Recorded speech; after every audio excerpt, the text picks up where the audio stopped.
Welcome back. So now I've finished carving my pumpkin and it looks super good. Look how spooky it looks. Ooh.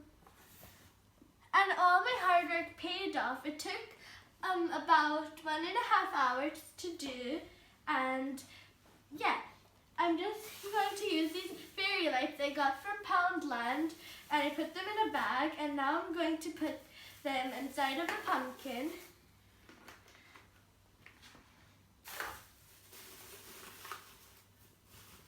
So now I'm going to turn the lights off.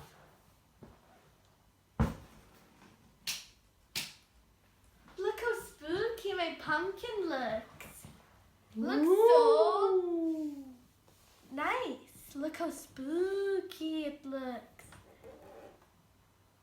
And I hope you love my pumpkin.